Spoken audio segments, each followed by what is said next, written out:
آپ بولتے ہیں کہ نعمت ہے، باپ مر جائے بیوی روتی ہے، اس کی بیوی روتی ہے، آپ کہتے ہیں یہ نعمت ہے۔ اللہ اکبر، بہو روتی، بیٹی روتی ہے، بہن روتی ہے، نہ جانے کون کون روتے ہیں، رشتہ دار روتے ہیں، خاندان والے روتے ہیں، سب روتے ہیں، مصیبت کا پہاڑ ٹوٹ جاتا ہے، اور آپ کہتے ہیں مولانا یہ نعمت ہے۔ کیسے یہ نعمت ہے دوستو؟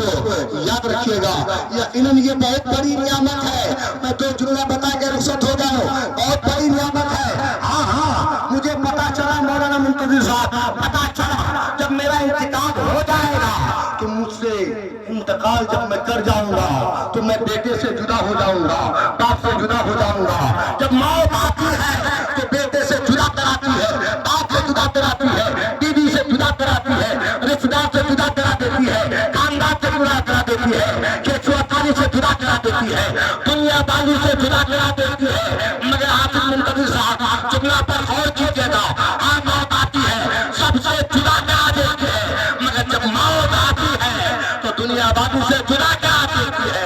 مگر رب تبارک و تعالیٰ جس کے صدقے میں دنیا کو پیدا کیا ہے اس ذات سے ملاقات کرا دیتی ہے، اس ذات سے ملاقات کرا دیتی ہے۔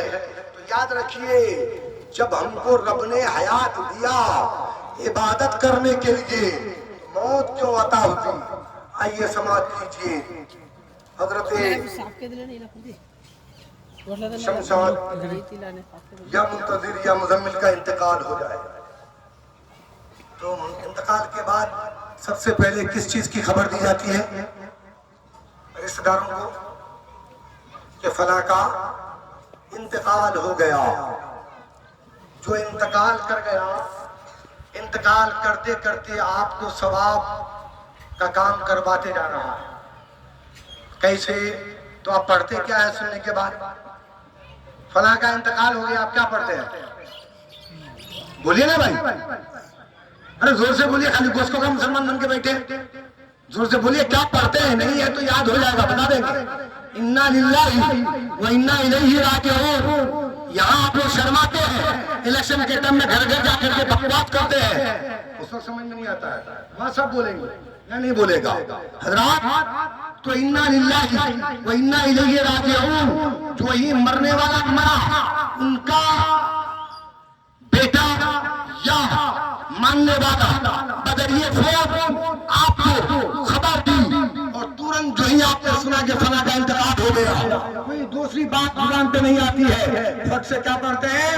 انا للہ و انا الیہ راجعون۔ قرآن کی تلاوت ہو گئی تو بتائیے قرآن کی تلاوت کرنے میں ثواب ہے کہ نہیں؟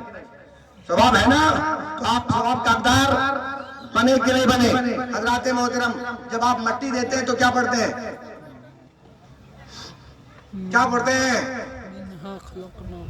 منہا، بولیے بھائی، یاد کر لیجئے، منہا خلقناکم وفیہا نعیدکم ومنہا نخرجکم تارۃ اخری۔ یہ تین آیت کو آپ یاد نہیں کر پاتے، اور بہت بڑی بڑی باتیں آپ لوگ یاد رکھتے ہیں، اور بڑی بڑی باتیں یاد کیا رکھتے ہیں؟ کسیار ملزا یکن مرزا کھولے کروڑ پتی بنے گے۔ پتا چلے گا نا، 500 بچہ کو پالتے ہیں تو پتا چلتا ہے کہ کتنے کروڑ پتی بنے، اور مولوی صاحب کروڑ پتی بنے گے۔ انگلی اٹھانے میں بہت آگے، 2 کلو دھان نہیں دے گا مگر بولتے ہیں حساب دیجئے۔ حضرات میں نے دیکھا کہ علاقے میں مدرسہ چلانا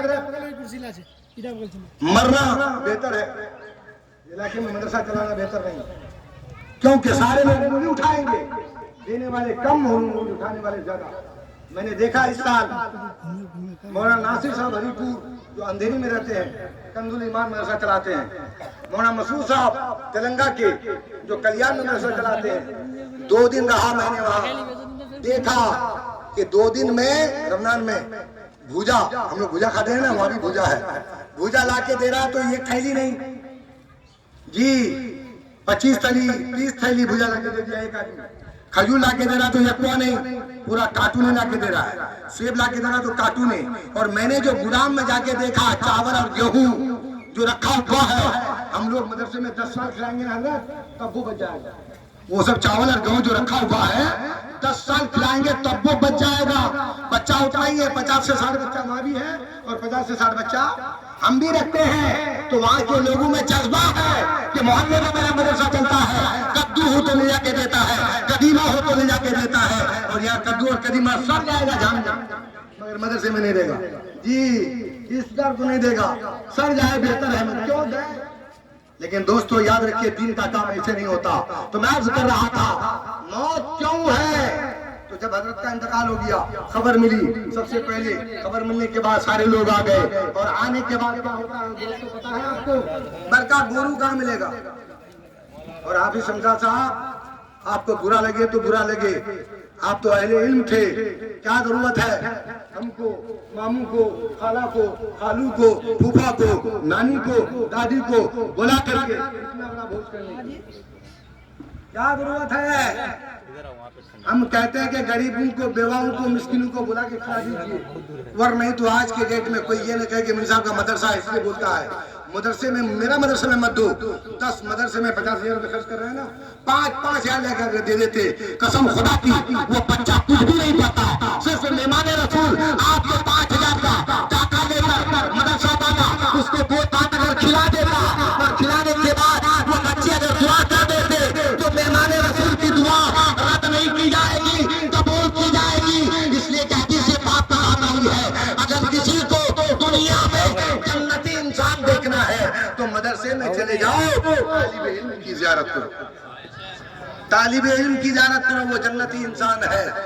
حضرات اس لیے میں کہنا چاہوں گا اگر آئے ہیں کچھ لے کے نہیں آئے ہیں، اچھا مور سسور نور ہوگا جلیبی کا محتاج ہے،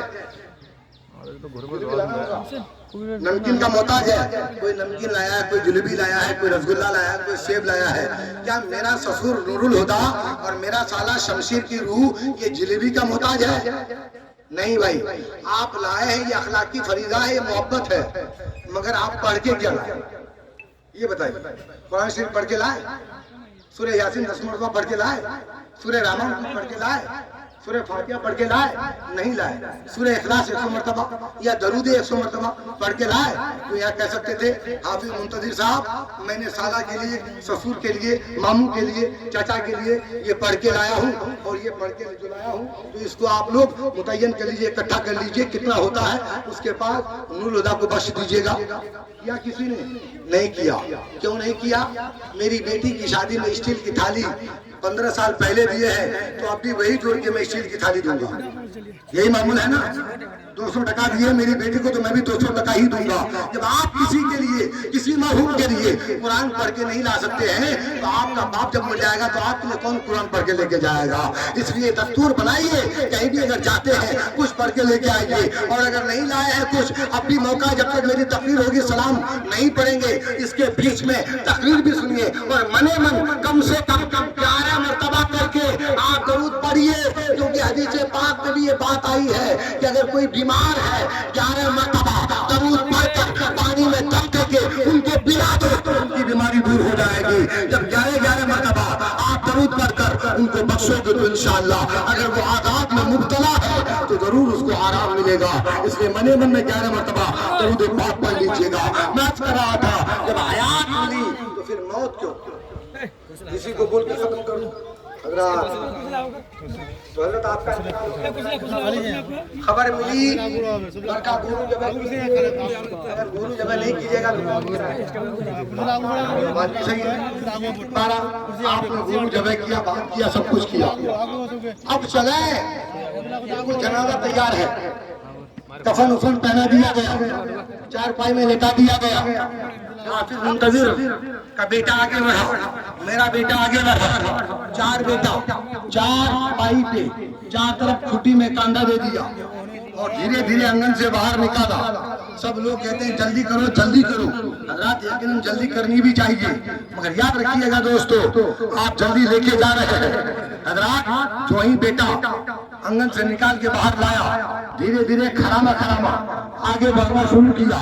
جناب منتظر و مزمل و شمشاد کا بیٹا آگے بڑھ کر یوں کبھی آواز میں اپنے باپ سے کہا، اے میرے ابا حضور، جب تک آپ دنیا میں تھے میں نے دیکھا فجر کی آذان ہوئی ہے، آپ بستر سے اٹھے ہیں، میں نے نماز پڑھتے ہوئے آپ کو دیکھا، ظہر کی آذان ہوئی ہے، آپ کو نماز پڑھتے ہوئے دیکھا، عصر کی آذان ہوئی، نماز پڑھتے ہوئے دیکھا، جو یہ دھان ہوا ہے آپ نے رسولی نکاح دیا ہے، مکہ آیا آپ نے رسولی نکاح دیا تھا، زکات نکاح دیا تھا، رمضان کا مہینہ آیا آپ نے روزہ رکھا تھا، غریب آتے تھے آپ اس کی مدد کرتے تھے، شادی بیاہ میں لوگ مجبور ہوتے تھے تو ان کی مجبوری کو دور کرنے کے لیے آپ پیسے جو دیا کرتے تھے، گویا کہ ساری عبادتیں آپ کر رہے تھے، مگر اے میرے ابا حضور آپ کفن پہن کے چلے جا رہے ہیں، دنیا چھوڑ کے چلے جا رہے ہیں، اب دنیا میں تھے نماز پڑھتے تھے، حج کرتے تھے، زکات دیتے تھے، سارا نیک کام کرتے تھے، مگر اے ابا اب آپ دنیا میں چلے جا دنیا سے چلے جا رہے ہیں، قبر میں عبادت کرنے کا موقع نہ ملے گا،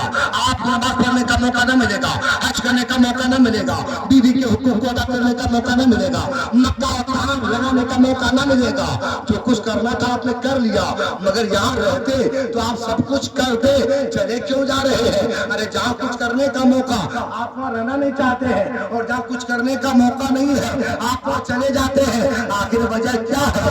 برادران ملت اسلامیہ طبی زبان میں حضرت قاری منتظر نے آواز دی، اے میرا بیٹا سن اور کان کھول کے سن لے، میں دنیا میں کیوں تھا اور دنیا سے کیوں جا رہا ہوں، یہ دونوں باتوں کو یاد کیجئے۔ آواز آئی، اے بیٹا جب تک میں دنیا میں رہا رب کی عبادت کرتا رہا، اس لیے کہ رب نے دنیا میں بھیجا تھا، اس لیے کہ ہم رب کی عبادت کریں۔ تو بیٹا نے کہا ابا حضور بات سمجھ میں آ گئی کہ رب نے دنیا میں بھیجا ہی تھا اس لیے کہ ہم رب کی عبادت کریں، مگر اے میرے باپ دنیا سے جا رہے کیوں؟ اس کی وجہ بھی تو بتا دیجئے۔ تو باپ نے کہا بیٹا دنیا میں آیا تھا رب کی عبادت کرنے کے لیے اور دنیا سے جا قبر میں نبی کی زیارت کرنے کے لیے، یہی تو فائدہ ہے، یہی تو مقصد ہے کہ دنیا میں جب تک رہوں گا رب کی عبادت کروں گا اور دنیا جو ہی چھوڑوں گا قبر میں جا کے رسول پاک کی زیارت کروں گا۔ اسی لیے تو کسی نے کہا ہے کون کہتا ہے کہ قبر میں اندھیرا ہوگا، کون کہتا ہے کہ قبر میں اندھیرا ہوگا، وہاں نبی جلوہ فرما ہوں گے، اجالا ہی اجالا ہوگا۔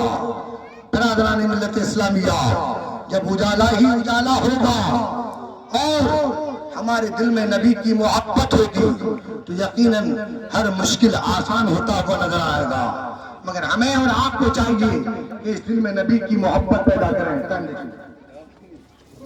ختم کریں درود پاک پر اللہم صلی اللہ سیدنا مولانا محمد بارک وسلم صلاۃ و سلام علیک یا رسول اللہ صلی اللہ تعالی علیہ وسلم۔ تو نبی سے محبت کریں گے ہاتھ اٹھائیے، نبی سے محبت کرتے ہیں نا ہاتھ اٹھائیے، لہرا دیجیے ہاتھ کو۔ اچھا آپ جب محبت کرتے ہیں تو آپ سے نبی محبت کرتے ہیں کہ نہیں؟ بولیے بولیے، کرتے ہیں کہ نہیں؟ کرتے ہیں۔ کیسے کرتے ہیں وہ سن لیجیے۔ جب نبی پاک کا وقت قریب آیا، کیا قریب آیا؟ جاکنی کا عالم آیا، بظاہر ایک آن کے لیے ہی صحیح کل نفس ذائقۃ الموت کا مزہ چکھنا پڑا، اگرچہ میرے نبی حیات النبی ہیں، اگرچہ اور مگرچہ نہیں، حقیقت میں میرے نبی حیات النبی ہیں۔ حضرت جبرائیل ساتھ میں ہیں، حضرت اسرائیل بھی موجود ہیں، آپ کا وقت قریب آیا۔ حضرات مختصر میں بتا دوں میرے نبی مجھ سے کتنا پیار کرتے ہیں۔ جب قریب آیا دروازہ کھٹکھٹایا گیا، اندر سے آواز آئی کون؟ باہر سے آواز آئی، آواز دی گئی میں جبرائیل۔ دروازہ کھولا گیا، جب کھولا گیا اور قریب پہنچے، حضرت جبرائیل کی نظر پیارے نبی پر اور پیارے نبی کی نظر حضرت جبرائیل امی پر۔ پیارے نبی نے آنکھوں کے اشاروں میں گفتگو کر لی، جیسے کبھی کبھی ہم لوگ آنکھ کے اشارے میں بول دیتے ہیں جانا ہے یا رہنا ہے کہ نہیں؟ اشاروں میں گفتگو ہو گئی۔ حضرت جبرائیل نے اشارہ فرمایا حضور وقت قریب آ چکا ہے، اسرائیل ساتھ میں ہے۔ حضرت اسرائیل آگے بڑھے اور حضرت اسرائیل آگے بڑھنے کے بعد آپ نے پیارے نبی سے فرمایا یا رسول اللہ، اللہ کا پیغام لے کر آیا ہوں۔ پیغام یہ ہے کہ سب سے پہلے اللہ نے آپ کو سلام کہا ہے اور پھر آپ کی روح آپ کے جسد مبارک سے نکالنے کا حکم ہمیں مل چکا ہے، مگر اللہ تعالیٰ نے یہ اختیار دیا ہے. کیا اختیار دیا ہے مجھ کو کہ میرے نبی سے پوچھ لینا. کیا کر لینا؟ میرے نبی سے پوچھ لینا، میرے محبوب کی مرضی تلاش کر لینا. اگر میرے محبوب چاہیں تو روح نکالنا اور اگر نہ چاہیں تو روح مت نکالنا. اچھا، یہ اختیار آپ کو ملے گا، ہم کو ملے گا. حضرت آدم کو ملا، حضرت نوح کو ملا، حضرت موسیٰ کو ملا، حضرت عیسیٰ کو ملا؟ نہیں، کسی کو نہیں ملا، صرف اور صرف میرے نبی کو ملا. حضرت اسرائیل نے جب کہا کہ یا رسول اللہ آپ کو اختیار ہے، آپ چاہیں تو آپ کی روح نکالوں، اگر آپ نہ چاہیں تو آپ کی روح نہیں نکالوں گا. تو میرے نبی نے فرمایا اے اسرائیل یہ تو بتا، اگر میں تم سے 100 سال کی مہلت مانگ لوں تو کیا 100 سال کی مہلت دے دے گا؟ کہا کہ ہاں دے دوں گا. 100 سال پھر آپ کے پاس آپ کی روح نکالنے نہیں آؤں گا.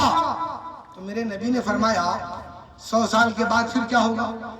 بولے جو ہی 100 سال پورا ہوگا 1 سیکنڈ آگے اور پیچھے نہیں ہوگا، پھر میں آ جاؤں گا، پھر میں آ جاؤں گا. تو میرے آقا فرماتے ہیں اسرائیل جب 100 سال کے بعد تو آ ہی جائے گا تو ابھی میری روح نکال لے تاکہ 100 سال پہلے میں خدا سے ملاقات کر لوں گا. ابھی روح نکال لے تاکہ میں 100 سال پہلے خدا سے ملاقات کر لوں گا. بہرحال اجازت مل گئی. میں جو کہنا چاہتا ہوں، اگر ہم پیار کرتے ہیں نبی سے تو میرے نبی مجھ سے پیار کرتے ہیں کہ نہیں، محبت کرتے ہیں کہ نہیں، اس گنہگار امتی کو یاد کرتے ہیں کہ نہیں، اس چیز کو میں بتانا چاہتا ہوں اور جھلکانا چاہتا ہوں. حضرات، نبی کی روح جب نکالی جا رہی تھی تو آپ کو تکلیف کا احساس ہوا. کیا ہوا؟ تو میرے نبی نے فرمایا اے اسرائیل تو میری روح نکال رہا ہے اور مجھے بہت زیادہ تکلیف ہو رہی ہے. تو حضرت اسرائیل فرماتے ہیں یا رسول اللہ میں اتنی آسانی سے آپ کی روح نکال رہا ہوں کیونکہ خدا کا حکم ہے کہ میرے محبوب کی روح نکالنا تو میرے محبوب کو پتہ نہ چلے، تکلیف نہ ہونے پائے. تو میرے آقا فرماتے ہیں تو میری روح کو آسانی سے نکال رہا ہے اور میرا ادھر کلیجہ پھٹا جا رہا ہے. اللہ اکبر. آپ سوچ سکتے ہیں محبوب کی روح نکالی جا رہی ہے اور محبوب کو تکلیف ہو رہی ہے. اللہ اکبر. کیونکہ وہ مالک جنت ہے، ان کو جنت میں جانے سے کوئی روک نہیں سکتا.